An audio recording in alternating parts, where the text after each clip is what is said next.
Fibromyalgia is the most common chronic widespread pain condition in the world. It affects probably around 5% of the population.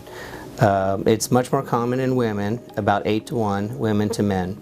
And it involves chronic pain, and usually involving all of your extremities for more or less a continuous basis for at least 3 months. And you have to have a series of tender points around the body.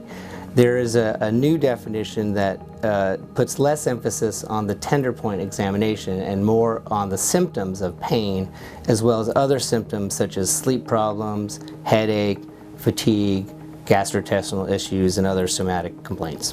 I was using a technique called Quantitative EEG analysis, which uses a computer program to analyze the brain waves that we look at when we're looking at patients with epilepsy.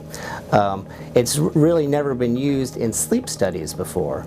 In sleep studies, the brain waves are primarily used to score the stage of sleep, whether you're dreaming, light sleep, or deep sleep.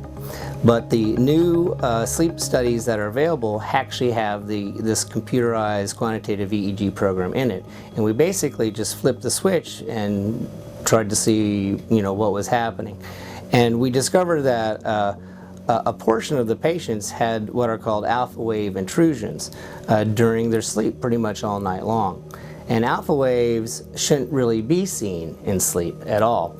They're seen when we're awake. And when we look back, we found out that those were the patients that actually had fibromyalgia.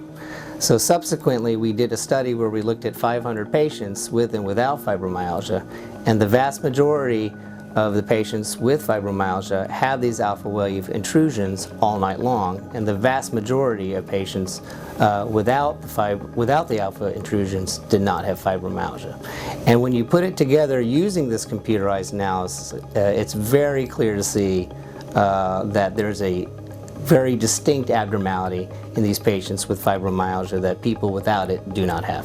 Unfortunately, right now, the FDA has only approved medications for fibromyalgia that treat pain.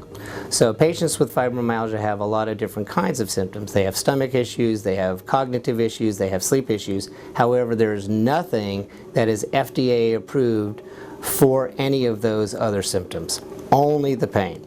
So that's what we have to focus on, because that's what's available to us in terms of tools. Yeah, a lot of patients are relieved to know that there's something biologically that can be detected that answers a lot of their symptoms, because they've been to a myriad of doctors who have done a myriad of tests without any kind of conclusive diagnosis. And so it's nice for them to say, aha, here's something, and it actually makes sense, because a lot of patients with fibromyalgia will tell you that they wake up feeling worse than they go to sleep.